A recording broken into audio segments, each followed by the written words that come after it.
Welcome everyone. Thanks for being here. I hope I can take you to a nice into a nice tour today for this talk around scanning the internet and kind of doing like large-scale, wide-scale, internet-wide projects, research, and collecting data. And hopefully we can engage in some discussions and see like what your thoughts on this are, and maybe discuss this, you know, in lots of different ways. And maybe you have ideas that we didn't have. And yeah, I hope it will be challenging, and maybe some of you can take away, I don't know, the next research project from this. So quickly, I mean, this is Internet Scan All the Things, the presentation. It's about a project that we're doing as Rapid7 officially, which is called Project Sonar. I'm going to go into that later on, but it's, yeah, it's the whole theme is doing internet scanning, and not only like for a pen test scanning your local network, but doing it internet-wide. So quickly before we start, so my name's Mark. You can find me on Twitter and so on, and I do security research at Rapid7 Labs. Now Labs is a small team, actually we're 3 people right now, and yeah, it's headed by H.D. Moore, the founder of Metasploit, and we're doing lots of different research topics and free tools for our website, you know, and other, amongst other things. Some other aspects you might maybe know me from, or maybe you heard of this. I'm also a member of the HoneyNet project, which is doing lots of research towards malware and botnets, and trying to educate people on in those subjects. Maybe some of you have used Cuckoo Sandbox before, or maybe you have even been last year at the Black Hat US at our workshop, which is an open source malware analysis tool and framework, and that's also what I'm involved in. So if anyone is interested in those topics, which are unrelated to the talk here, yeah, hit me up afterwards, and we can have some awesome discussions about that stuff as well. In the past, I've been like researching a little bit into botnets and malware, and trying to like figure out how the bigger botnet families work, the peer-to-peer botnets, maybe, you know, do something against it. How can we maybe essentially fix something, you know, of this to prevent this whole malware flood that we typically look at. Some of the side projects doesn't matter too much, but yeah, if you're interested in any of that, make sure to hit me up. So I'm going to take you a little bit on a small tour of what the history of this internet scanning looks like, and what people have done in the past. I mean, we're not the only ones, of course, doing this. Nowadays, there are lots of people doing this kind of stuff. But I think we have a little bit of a unique approach, and so yeah, I think it's important to cover some of the basics and some of the messages that I want to put out today.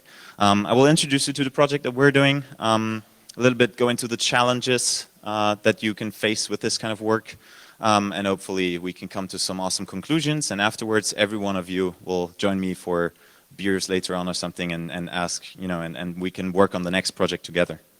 All right, so we're talking about large-scale scanning, internet-wide research, internet-wide data gathering. So hitting every IP address out there, hitting the completely, you know, every public IP address, and getting some data out of it. Now, just a little bit history about that.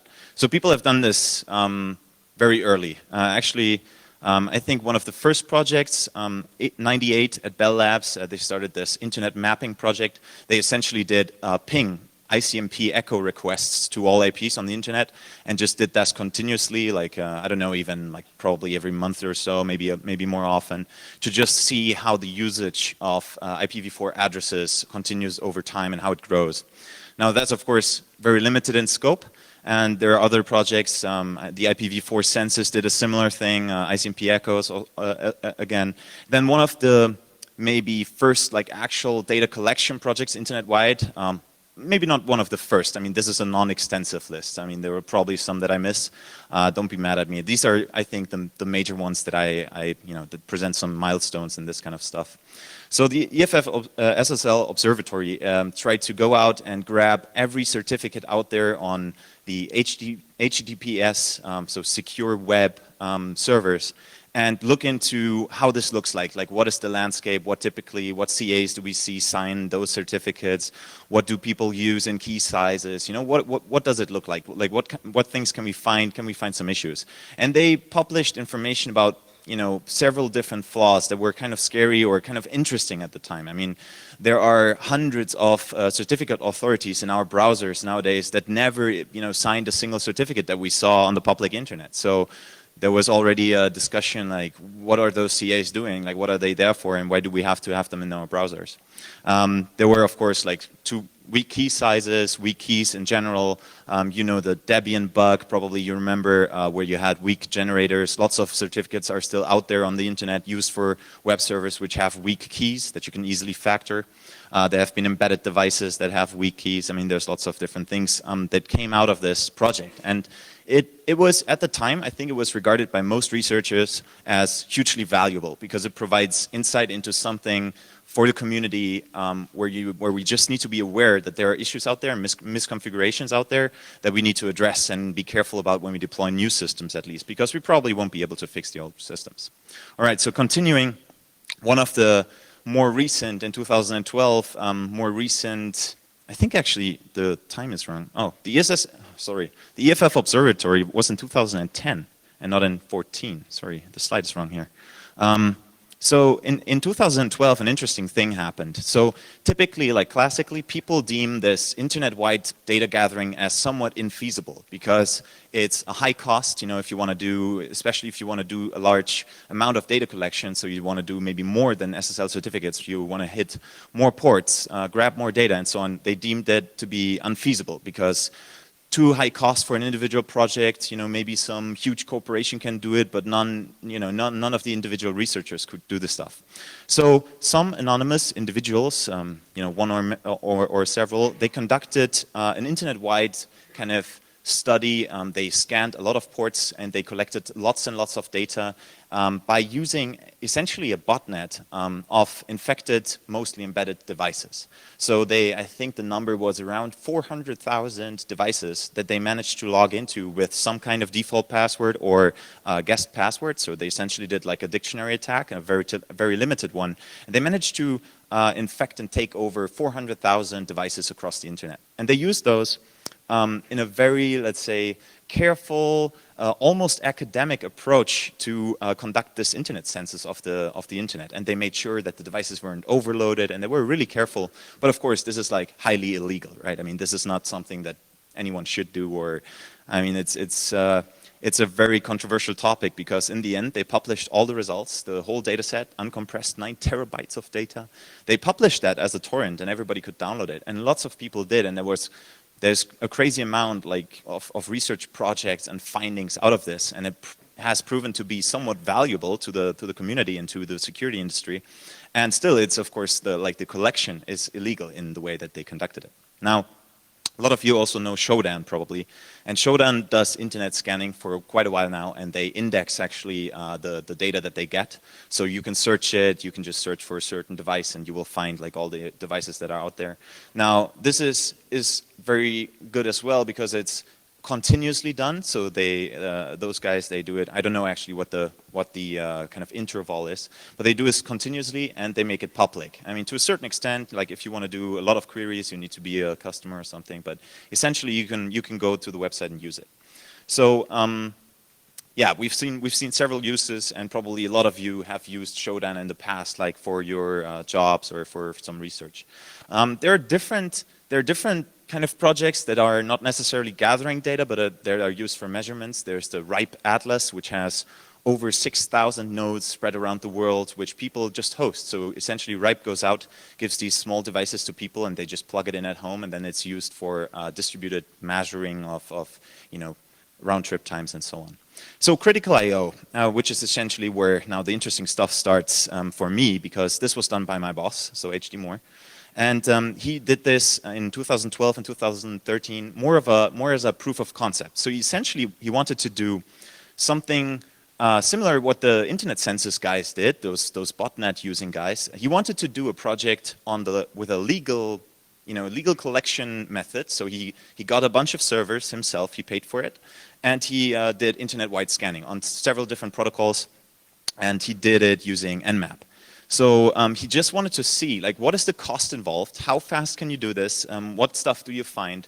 And just do it, right? And send the data, that's important, send it out to researchers. So he actually distributed it, anyone who asked, you know, you could just get the data and then do some research on it, maybe you find some stuff. Now, this was really a great outcome, like both for him and also indirectly for Rapid7, because out of this data set, we found so many interesting things, and we did some publications on top of that. So there was the UPnP white paper, which probably a lot of you have heard of. Last year, I believe, beginning of 2013, came out where we discussed widespread vulnerabilities. Actually, I'm covering this in the next slide, and several other ones, which I'm going to cover. So yeah, a quick excursion into the most popular service on the internet. So who would assume, probably similar to what we thought, that this is HTTP, so web service or web servers, you know, websites. Probably a lot of people would think that is the most popular thing. Now, it turns out that the most widespread protocol and service you find on the internet is actually UPnP, which is, universal plug and play. So it's a set of network protocols that are used by devices to discover each other and configure each other in a certain sense. So you would find printers or other devices automatically on your home networks. It's mostly used by consumer devices, but it can also be found in like servers or switches and so on. Now, as we found so many devices, so HD and a bunch of others, they started investigating those devices.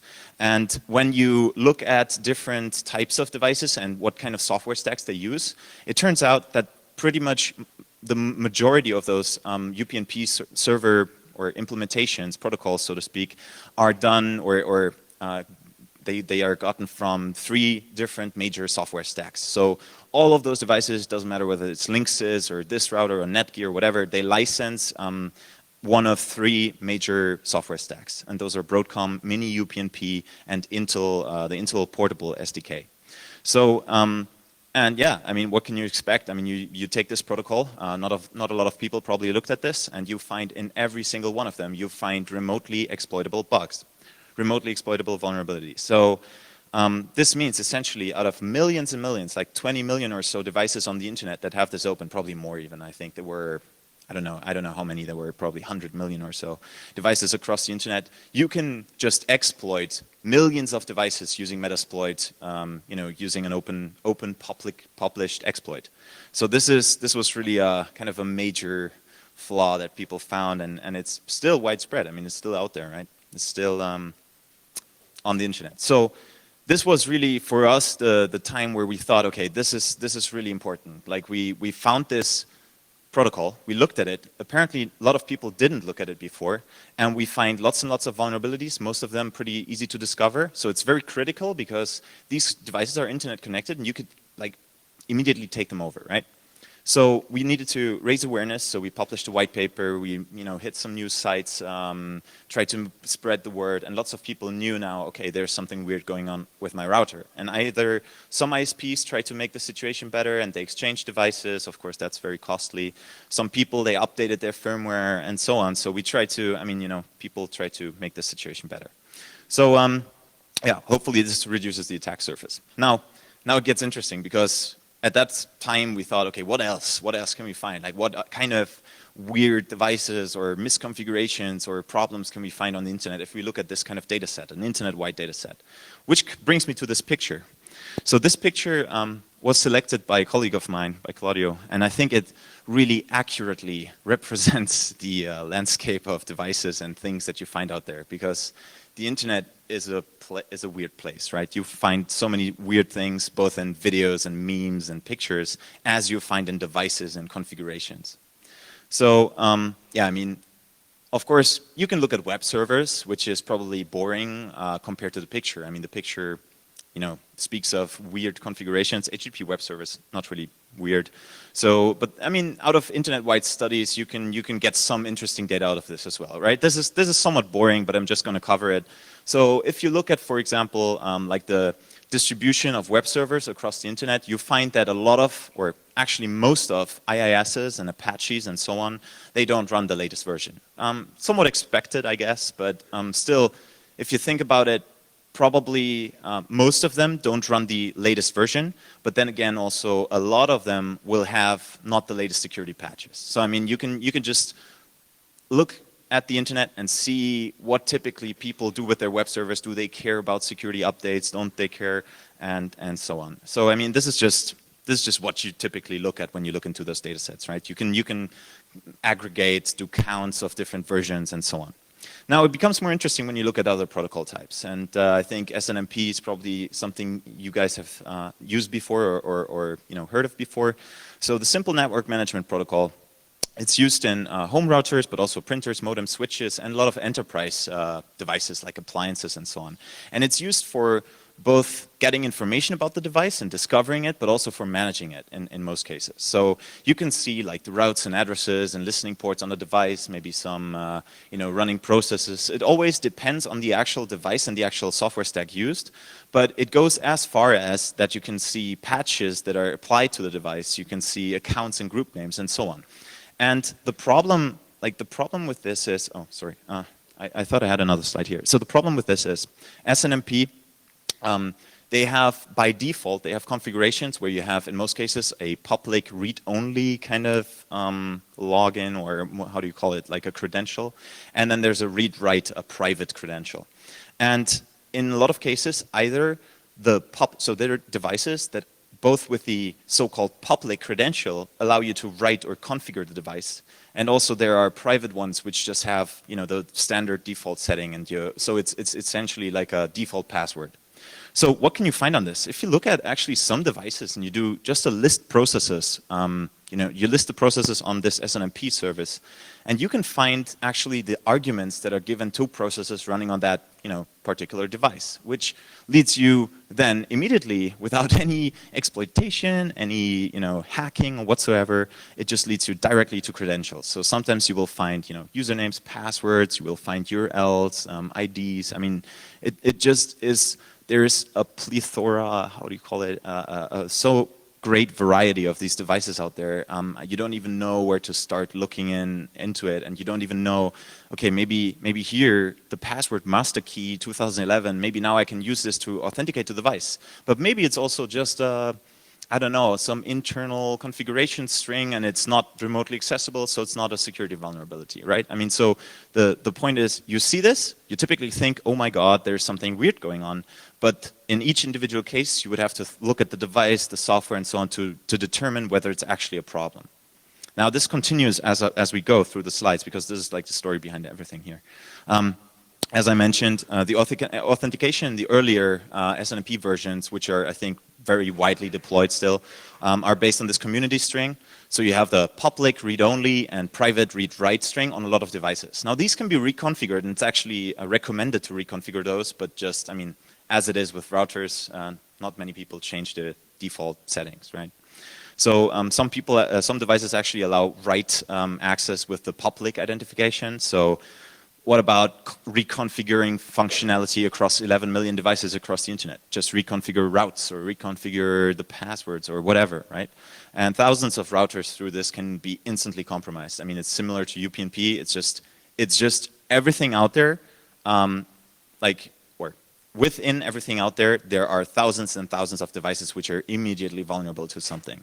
So it's not even, sometimes it's not even about really hacking or like, I don't know, analyzing a device. It's in most cases just logging in or just connecting to it actually. All right, one more like small comment. I need to be a little bit quick. I actually have too many slides and too much content, but essentially, you've probably recently seen there was a NTP denial of service attack, which used NTP for traffic amplification. Now, this is actually also really bad in SNMP. There are some commands and some particular like query types which you can use for immense traffic amplification in SNMP. And I think, once we now get our NTP servers fixed, maybe the next thing that the bad guys use is SNMP. And I will come back to this later, because this is really important to think about, like right now, before it's too late and before they do it. Okay, NetBIOS, other protocols, just to go through this. Like if looking at those major protocols, we can probably skip this, because every one of you remembers the glory days of Windows remote vulnerabilities and SMB and CIFS and whatever, like the the Windows server stack and what is it called, DCE, RPC, and so on. I mean, there were so many different vulnerabilities in that stuff. Let's not like revisit those. So interesting to me is If you look at the next services, Telnet, FTP, SSH, of course, I mean, SSH is a somewhat considered to be secure service. So maybe that's not the one where we find most weirdness. So looking at Telnet, I think, is by far the most or weird thing that we found when you look at the internet. Because if you Telnet into a lot of routers, they don't even bother with trying to authenticate you. I mean, it's not even you're presented with a login and password. You're just presented with a shell. So you Telnet IP address on the internet and you're logged in and you can do something on the device. Now maybe sometimes you don't have root, maybe you don't, maybe you have. And this goes across the board. Like if you look I mean, this is really, believe me, this is just scanning the internet, looking at what people, like what the Telnet prompt gives you. I mean, just what it looks like. We didn't send any login or anything. So you find Windows CE devices that just present you a CMD shell. So this is just connecting, right? Yeah, Linux shells. So these, you've seen the numbers in the top of the slide. This is like in the thousands again, right? So thousands and thousands of devices have shells just open. It's not even authentication. So a lot of them drop to root. I mean, again, as I mentioned, some of you might think, okay, maybe this is a honeypot system or something. Yes, true. Probably some of them are. Like some of them are probably not a security flaw. But I would argue most of them will be a security problem. And it's up to every one of us to collectively decide what is a problem here and what is not. I mean, some of the things on the next slides, might not be that severe, but ultimately it comes down to the picture. I mean, if you think about the weirdness and variety of things out there, there will be equally as many misconfigurations as vulnerabilities, and we just have to look at this and maybe fix it before it's too late and before people exploit that stuff. You will find license plate readers, for example, in the US, where you have a camera on the side of the road and it looks at license plates and parses them or recognizes them through image processing. And you connect to a Telnet device on the internet and it streams you cars that are driving by. Now, I mean, maybe this is not a concern. Maybe it's, someone else who stands next to the road also sees every car driving by, right? So, but this is on the internet, so maybe, maybe some people consider this bad. I don't know. Goes further, GPS tracking.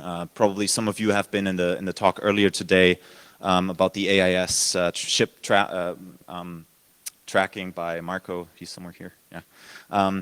So I mean, with the AIS stuff, for example, some people might argue, well, okay, it's publicly broadcasted, so it's not so bad that it's out there, and tracking ships, it should be done. But again, maybe someone who targets a specific ship or who targets a specific like company or corporation, maybe for them it's useful that it's public. And in the same way, I mean, if you can follow a certain lorry driver around how he travels through Turkey because he has some kind of device connected to the internet with a 3G or whatever SIM card, maybe it's not such a good idea. I don't know. I mean, maybe someone else wants to hijack the traffic or whatever. Okay, so this is like a very kind of condensed look into, and this is a selection of what is out there, right? So this port, this connector here, a lot of you will recognize it. It's the serial port. And the serial port is an interesting case because serial ports are still very widespread to manage devices on a kind of a physical level. So these will be present on routers, switches, some enterprise devices, embedded devices. And typically, you associate this with some form of authentication already. I mean, some of those devices where you have this port, you connect to it through a cable, and sometimes you need to authenticate. I mean, maybe they have some security feature there, but in a lot of cases you don't, because they assume, okay, you are in the server room already, so you have access to the device. So at this point, maybe you are like the admin anyway. So the problem is, someone or two companies mainly decided that it's a good idea to bring those physical kind of access port, the serial port, to the network. Because, I mean, administrators are lazy.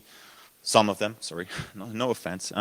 Some administrators might be lazy and might want to sit in their chair while administering a certain switch or a certain server. And so they want to, do this from their maybe home office. So they get these devices, they connect them to the switch, and on the other end, it either has Wi-Fi or 3G. So you would have, a 3G SIM card in there, and you can manage your thing from home. So Well, to me, this doesn't sound like a good idea, but the companies behind this, they actually, I mean, they thought about this a little bit, right? So this, these devices, they allow you to interact with these ports, with the serial ports through Telnet, SSH, sometimes even a web server is on there with a web kind of web console. You know, there are different modes to connect, like proprietary or direct, like a TCP kind of proxy mode.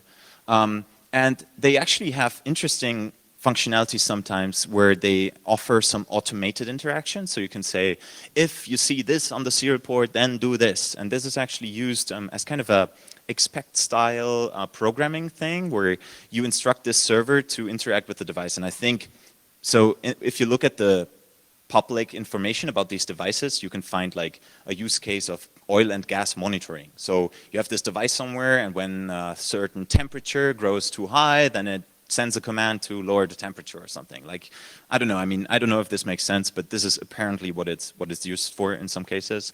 Brewery tank monitoring, even medical device monitoring. I mean, there are these different pictures that you can find where they talk about use cases for these devices. But the point is, if you look now at the internet again, and we looked at SNMP public system descriptions, so there's like a system description field, and it seems that there are, or at the time, there were over 100K Digi and Lantronix devices that have SNMP running, and those devices are those serial servers, right? So we identified those devices, and I think, yeah, so over 95,000 at the time were connected via some kind of mobile connectivity, so some kind of SIM card inserted. Now, the authentication methods that those devices provide are authenticated, encrypted TCP, authenticated, encrypted SSH, so there are a plethora of different communication methods, and yeah, I mean, it can be authenticated, it can be unauthenticated. So in theory, you would argue, okay, those devices are secure, everybody can use them, right? But as is the problem, there are default configurations, there are like human factors, and what do you guess, what is the most common one across the internet? So these two, of course, so the unauthenticated TCP pass-through and unauthenticated multiplex, those are the most common modes to interact with those devices. Now that means that if you connect to it, you have essentially a direct line to the serial port of this device, right? And that might not be, maybe sometimes it's okay, sometimes it's not. So you find, for example, traffic signal monitoring devices. Now those give you an information of what the traffic light, you know, if it's yellow or red or whatever, so you can monitor those. And in a lot of cases, these used actually Digi development kits. And they have like, they expose a certain protocol, and there is a default password to this. So it's DBPS in this case. But you will find, for example, if you look into the internet census data, or you look into the critical I/O data, there are 40 or so in that data set, and a different amount in other data sets. Now, the point is, you connect to this device, you're connected to the serial port of it, and now the question is this a problem or not? Like, can I see maybe the traffic light? Can I maybe change it to, you know, have a different state? I mean, it always, from device to device, it depends. And this is, again, this is not something where I say this is vulnerable or this is like the next big thing and people will, you know, change all traffic lights. But I'm saying this is out there and people connected to the internet, and, you know, we just need to, for all of these devices, probably think about what this means and if it's a bad thing. So if we look at other devices, there are fuel control systems. So fuel pumps where you charge, where you know, load up, fuel up your car. They are connected to, you know, 3G via this serial port server, and you will, you know, you connect to a telnet port, and you're essentially given this menu, and it tells you like system setup, transactions, reports, and the question is now, what happens if I go into system settings? Will it give me a login, or do I need to authenticate in some form, or is it directly configurable? Can I maybe drive up to it, log in to it, say, yeah, now, you know, activate fuel pump or whatever, and just fill up for free, maybe. I don't know. There are different. I mean, I just visited a couple of these to give you a feeling that the cat picture is accurate. So, okay, so IPTV head-end systems, these are systems that connect like lots of IP cameras together, I think. And the problem with those is they actually have like on the serial port, it's similar to like a singleton login. So essentially, when you log in, you're logged in and there are no multiple sessions or anything. There's one session on the serial port. So the problem is it has authentication. So it would be safe. You connect this to the internet, it's safe, right? Because it's only accessible when you're logged in. The problem is if you just disconnect from the session, the serial port won't notice it because the serial port is connected to this port server and that is connected to 3G. Now if the 3G connection breaks, then it's still logged in and someone else connects to it. He doesn't need to authenticate again, it's still logged in. So this is sometimes the kind of disconnect between different technologies where you think, okay, the admin thinks, well, there's a user login, here, so I don't need to protect it in the serial port server, so I just switch the serial port server to being unauthenticated.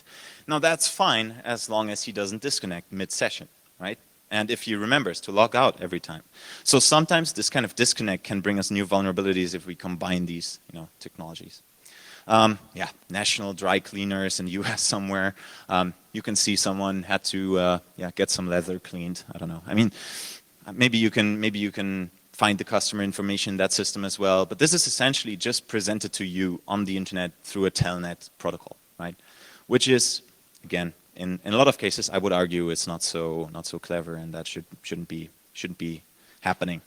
All right, so we can't take this anymore. This is really crazy. So let's get to a little bit more like the recent changes in internet scanning and why we're now doing a project and why it's actually very, very different to the kind of historic approaches to internet scanning. So recently, there was research out of the University of Michigan, and they both did some research, but they also published a tool, and that tool is called ZMap or ZMap. Probably a lot of you have heard of this. Yeah, it made some news because it's very, very fast and allows you to scan the internet very fast. And yeah, they published a paper. So this is a purpose-built internet scanning tool, okay? It's only basically done for internet-wide studies. So it's not done for scanning your local network. Actually, there is no option to give it a subnet to scan. You can just exclude subnets. So, if you do ZMap minus P80, it will do an internet-wide scan of port 80. So there's no, scan this network. This is just not planned in this software. So yeah, so if it saturates your gigabit Ethernet link, it will take 45 minutes to visit every IP in IPv4, which I think that means one connection, one system, one computer, right? It's only one thing, like it's your laptop connected to a gigabit port somewhere. So I think this really is a drastic reduction of what we had before. HD, when he did the critical I/O, I think his scanning times were still around, days or a week or so for one particular port, and yet that used, a dozen machines or so. And the EFF SSL Observatory actually, it took 3 months, or they ran it in 3 months, and they collected all those certificates within 3 months. So this is really a order of magnitude lower, right? And with this is really important because it's not only a cost change, but it's also an accuracy change. Now, they did similar research to the EFF SSL Observatory, so they found there are factorable RSA keys. So it seems like there are a lot of embedded devices, modems and routers, which have a weak key generation, or let's say weak random number generator. So it turns out that if you connect all those devices, across Germany or something, turns out that a lot of them will share some prime numbers in their keys. So they are factorable. And if you do this continuously, so you scan for this lots of times, and you collect those certificates over several weeks or months, you see a 20% decrease from 2013, or from 2011 compared to 2013 June. Now, that is something that is really important here, and I hope you understand what this means. This means essentially, even if there are published vulnerabilities, published weak key generation on routers, published Debian weak keys, the Debian key generator problem. This is published research, and pretty much everyone in security knows about it, and still the improvement over years, like 2 years or so, is in the 20, 30%, depending on maybe on other things, it's less than that, right? So even for UPnP, I think the improvement rates are in the 10 to 20% kind of order. So it's really, even though it hits the media, end users read about this on their newspaper or something, UPnP, all your routers are vulnerable. The actual improvement in terms of security and patching and firmware upgrades that are happening is really, really low. We're not really, even though it reaches pretty much everyone, we're not really doing a good job. Even though everyone knows about it. It's like, oh yeah, I'll upgrade that next week, and then they forget about it probably. I don't know. I don't know what the actual reasoning behind it is, and it's something that we together probably need to figure out. All right, so yeah, so this leads to interesting times, right? Because because of those guys, and actually this is not the only tool. For the sake of completeness, there are other tools like mass scan who can actually be even faster. But the point is that this means now that we can do far more cost-effective, and like low-budget internet scanning, and we can do it continuously and every day and so on, compared to having huge costs and weeks of runtimes. And it's also far more accurate. So I think maybe I have this here.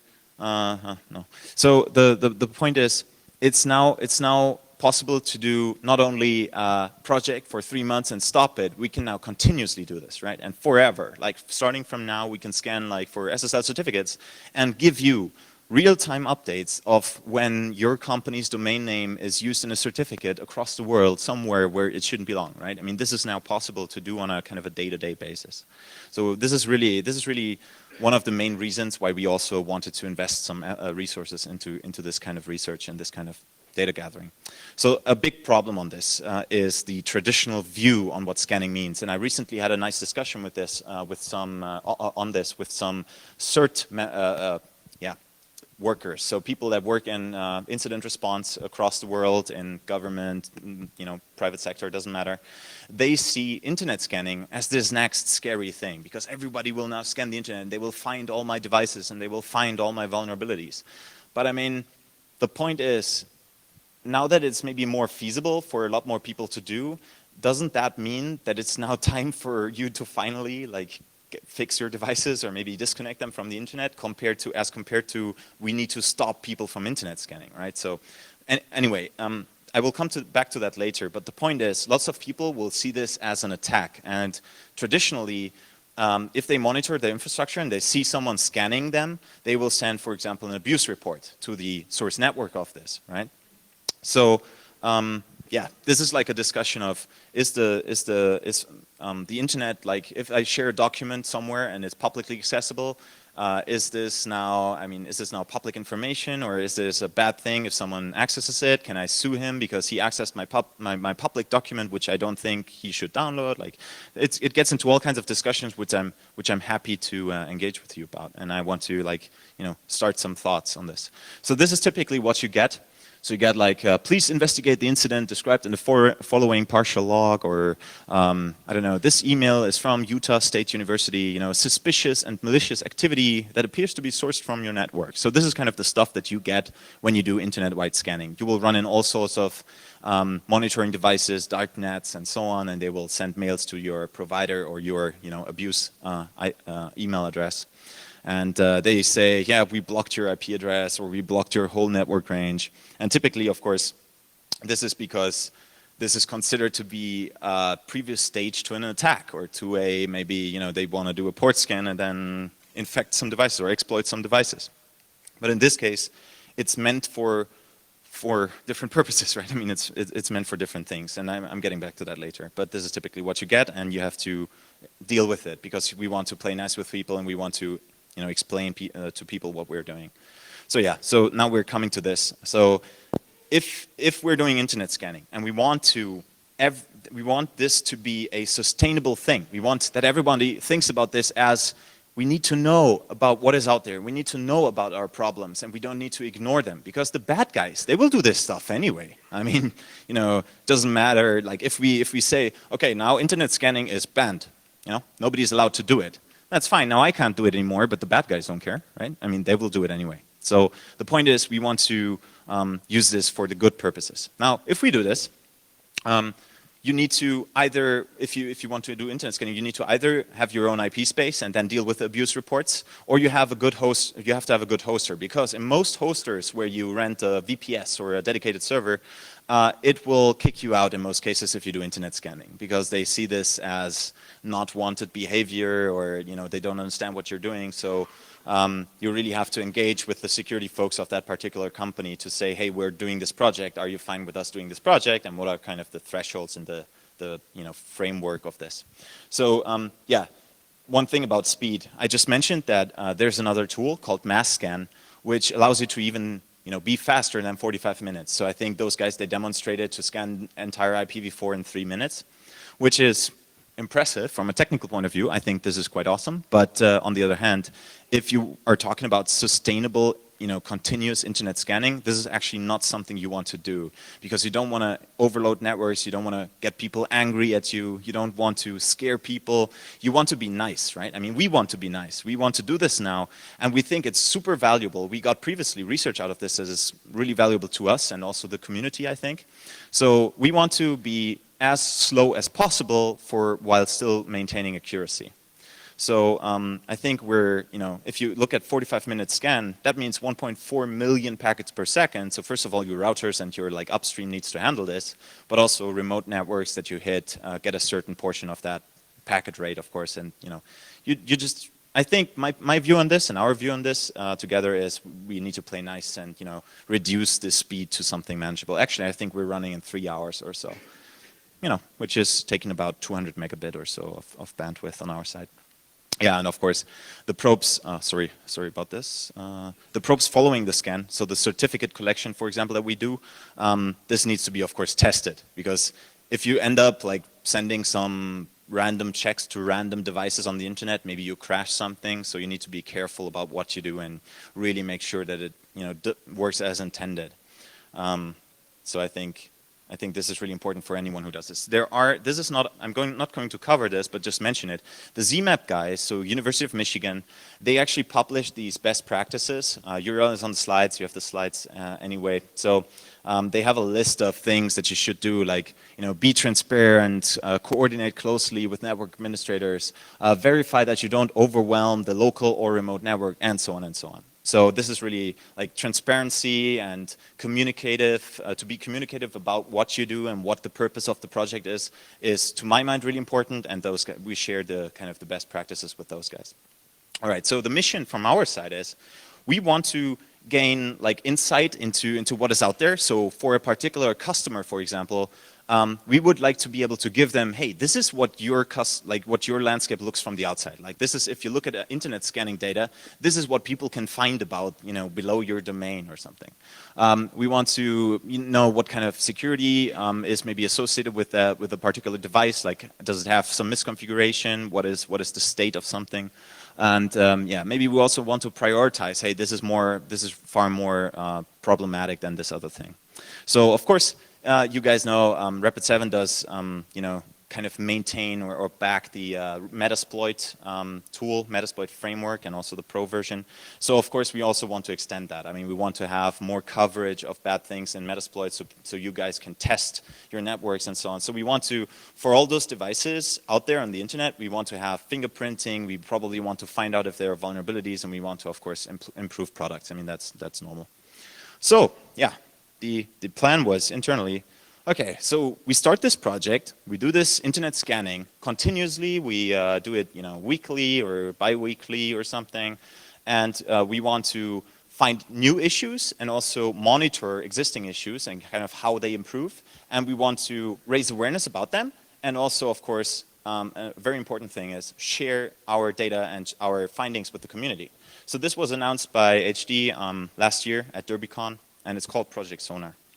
So essentially, as I mentioned, we want to see what is the state of the internet.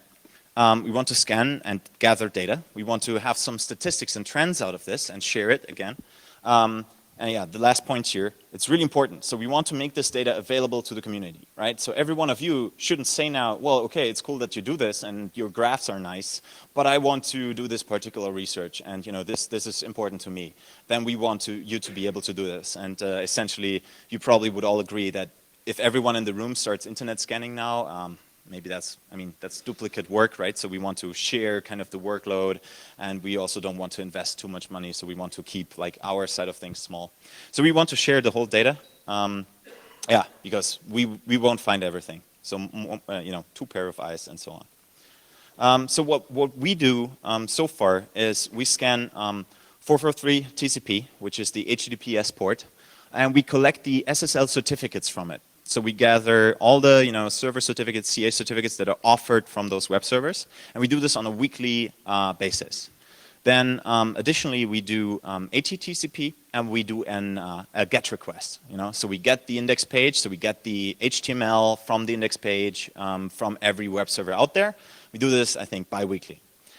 Reverse DNS was an interesting experiment, so we thought, hey, it could be interesting to gather all reverse DNS records, so pointer PTR records for every IP out there, and we also do this bi-weekly, which was a bit of a challenge because that's 3.8 billion lookups you need to do, and of course accuracy, so you want to do this probably in less than like 24 hours. So yeah, this was quite the challenge from an engineering point of view and also DNS server point of view. Yeah, we're currently testing some other things, like we want to also, instead of doing only IP HTTP requests, we also want to do name requests. The problem is that generates a huge amount of data. I think it's on the next slide. No, okay, one more in between before we come to the data sizes. So, of course, this is more than just an internet scan in terms of a port scan, right? We need to have like a port scan, so that is done via ZMAP or mass scan, and then the stage 2 happens, so the actual SSL certificate collection or the HTTP download and so on. So we use a dedicated server for the for ZMAP and mass scan, so for the port scanning. I think mass scan is written only with 2 S, so the next mistake on the slide, sorry.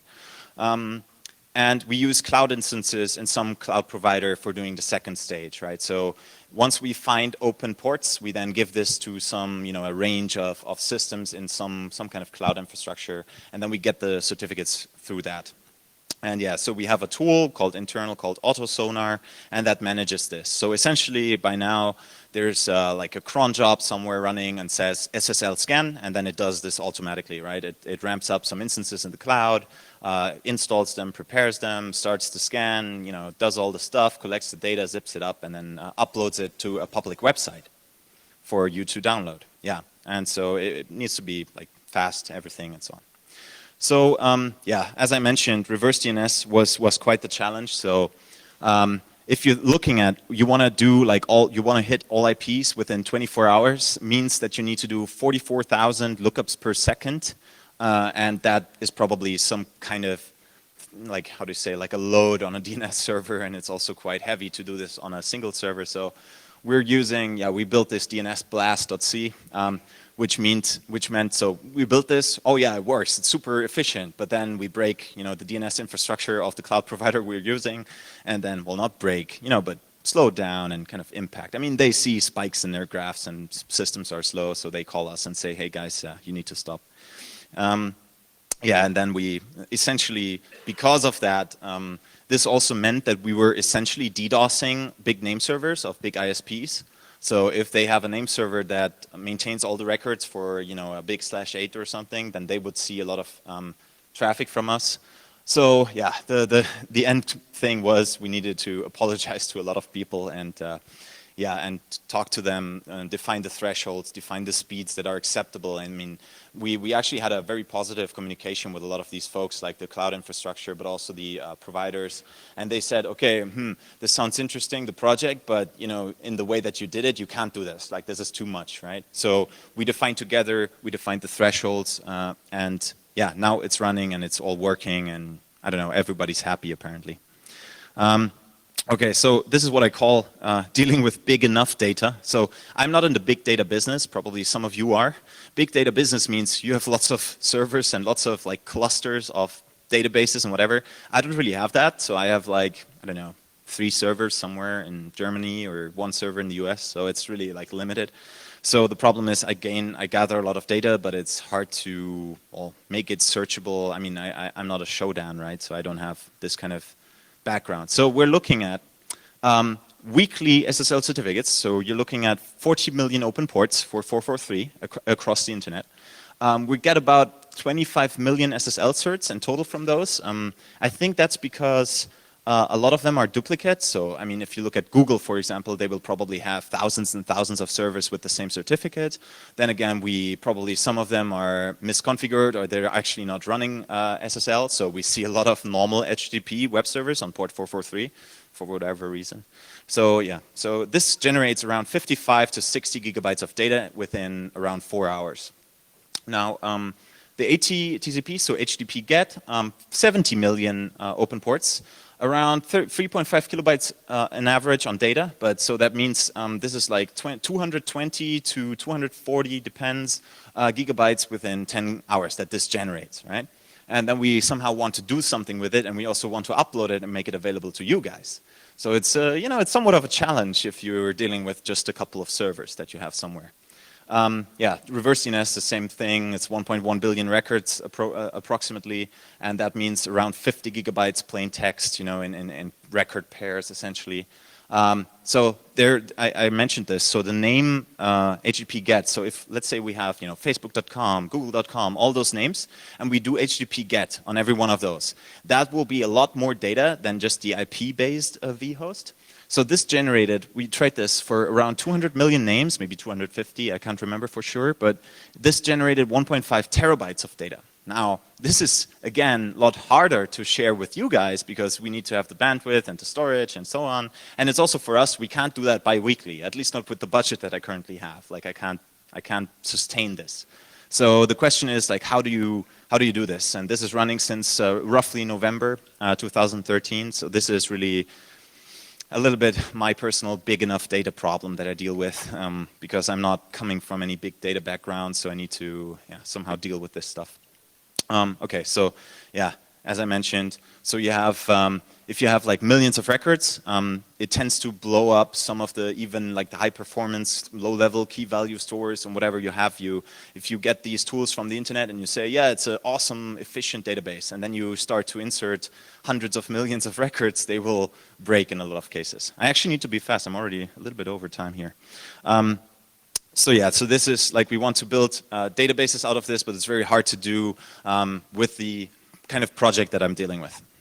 All right, so I'll skip this a little bit. So we're building lookup tables, and this looks like it's not really very enterprise. I'm sorry for this, but you know, it typically looks like a big shell pipeline of tools that are catted into each other, and you know, it's all kind of a little bit feels a little bit dirty hacky, but I mean, this is the way that we deal with it, and it's somewhat efficient. I think it's somewhat, you know, high performance, if you can talk about that with a single system. Yeah, we use something called LevelDB. We have some storage in PostgreSQL, and yeah, it's different data stores that are each used for the specific purpose where they fit, you know, where the technology fits the purpose. So it's a little bit of a kind of a heterogeneous environment. All right.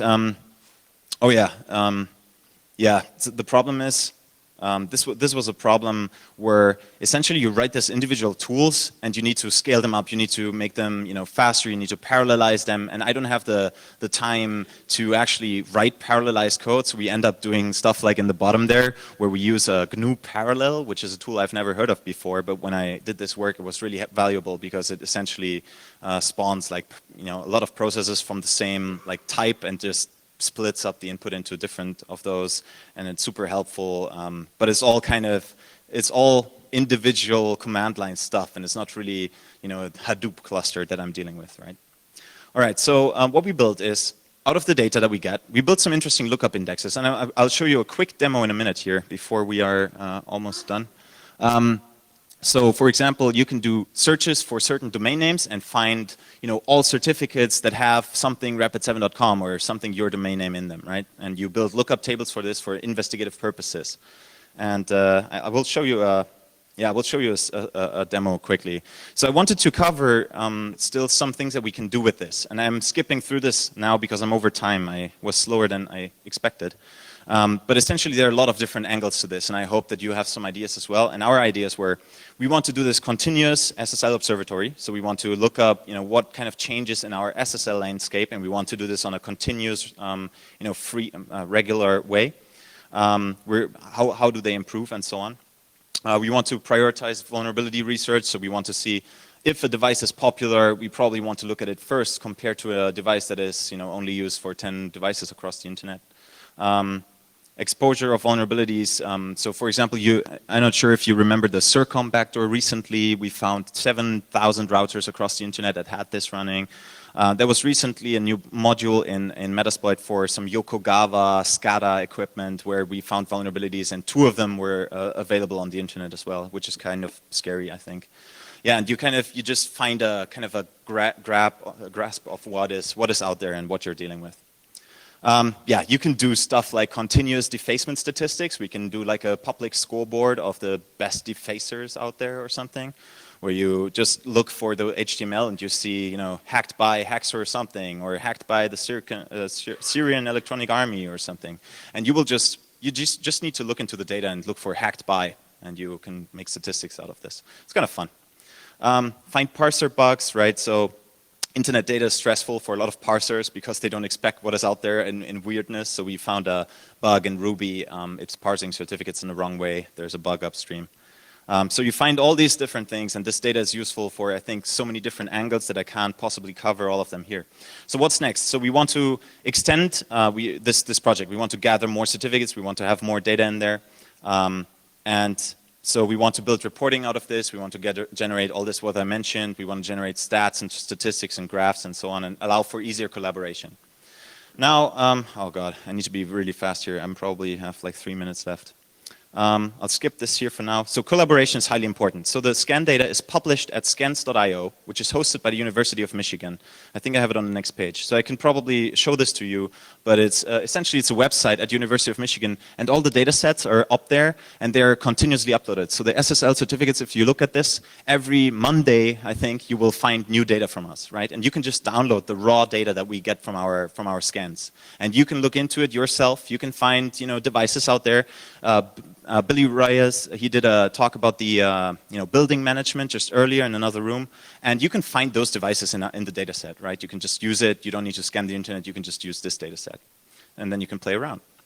All right, so wrapping up, yeah, the internet is broken, and we're not really improving the overall state, I think, of security. We're doing individual good jobs. This bug is fixed, and this bug is updated now, and now it's all good. But it's overall, there are just many more bugs and many more devices piling up, and we can't possibly cover them all, and people, misconfigure them and so on. Yeah, moving forward, we want to generate like more awareness and visibility, and just take the orange stuff for now because we need to move fast. Collaboration is essential for this stuff because we want to collect this and analyze this, and we can't do this on our own with the 3 guys that we have. Yeah, internet scanning helps. Let's skip this. Oh yeah, check out other stuff. People did presentations on this before. Professor Halderman from the University of Michigan, he did a presentation that's online on YouTube, I think. H.D. Moore's keynote, Scanning Darkly, is online on YouTube.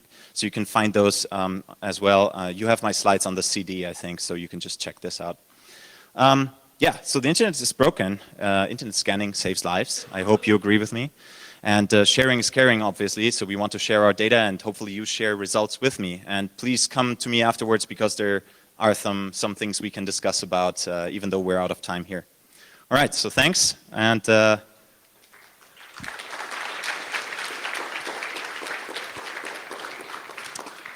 yeah, we don't have a lot of time. Maybe we can one question, but probably it's over. I'm happy to talk with you all night and after the talk. But if you guys need to head out or get to the next presentation, I don't know what. We have a break now, maybe. Yeah, go ahead.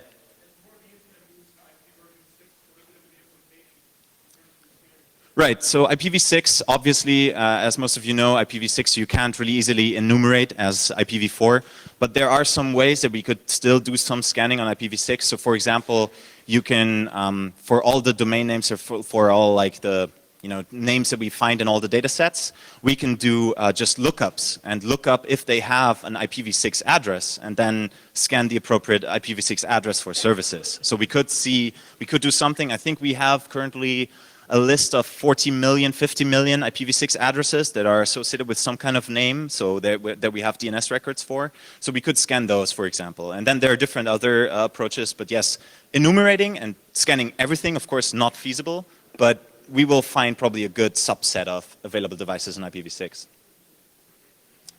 Yeah. I have some demos. If anyone wants to see a demo of the lookup tables and we can look at some data, feel free to come to me afterwards. Anyone else? All right. Thank you. Oh, one more? Yeah.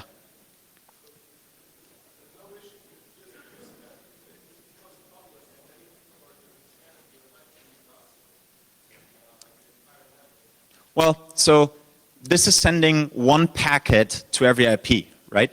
So it means, like, if you have a large network, like you have a /16 of public IP addresses, which is probably considered a large network nowadays, we would essentially send 65,000 packets over the course of 3 hours to the network. Now, I would argue that this is compared to the general noise you get on a network like this is probably super small. Like this is, you know, a fraction of what you get in typical noise from all over the world. So I think that's my personal opinion. There's no scientific background or data to this, but I think that the amount of traffic you see from, for example, a ZMAP scan with one probe for each IP is very low compared to the normal kind of stuff that arrives at you. So, of course, if people start, like more and more people start doing this, and you have, as I mentioned, the whole room starts scanning for port 80, then of course this gathers, piles up, and lots more people, lots more packets, lots more bandwidth. But honestly, like if you look at stuff like torrents and whatever, I mean, if you look at other protocols, there's so much more data and bandwidth that is used every day. I think from a bandwidth and endpoint point of view, this is not such a big deal. It would become a big deal if everyone on the planet would do it, but not, you know, if even 1,000 people would do this every day, you probably won't even notice. I think, you know, it's very low impact in terms of bandwidth and packets per second and so on. It's okay. I mean, of course, this is why we're sharing data, right? I mean, if you can grab our data, maybe you don't need to do it yourself. Depends. And if you want it more often, then maybe ask us to do it more often rather than just doing it yourself. So it's, you know, this is why we want to share and this is why we want to collaborate. All right, guys. For those of you who are still sitting, I can do a quick, we don't have a slide anymore. We don't have my device anymore. Can you switch on the screen again for just a minute? Can you switch on the screen again for just a minute?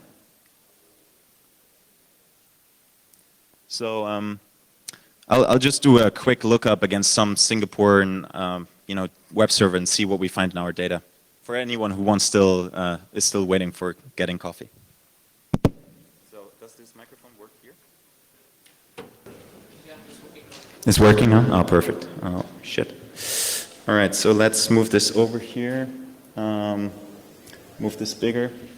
So we can, for example, so I've heard that this is a public you know, website that is somewhat popular in Singapore. So we could check the data and see what we find for hardware zone ComSG, right? So we would find, let's do it again. So we would find, for example, in the data, because this is internet scanning data, it's active data, right? But you can build databases out of it that you can look up stuff against. So we would find, okay, we find all these records that are pointing to several IP addresses below hardwarezone.com.sg. Now this is all good and fine. So now we have like public-facing devices from this particular vendor, right?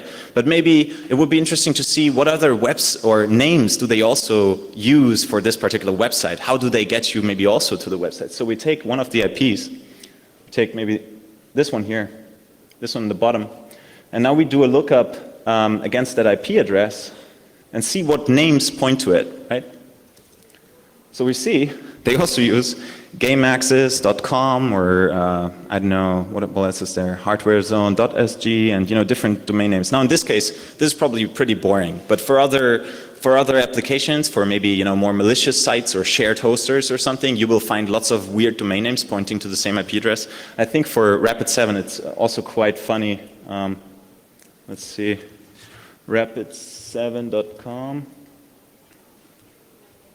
So if we take one of the IP addresses here, I think this one might be it, and we do the same thing. You find like lots of domain names that Rapid7 likes to register. What is it? Unified vulnerability management org or something, I never knew that we had these domain names, right? And sometimes it's just interesting what your IP addresses that you have in your organization are also used for, what kind of names do point to them. Sometimes it's not even your own addresses. We've seen stuff where just people point their DNS records to our servers for whatever reason. It's not really useful, but they do it anyway. So, I mean, there are dozens of use cases for this kind of data set. I hope if anyone wants to see more, just come to me afterwards, but I'll free the stage now.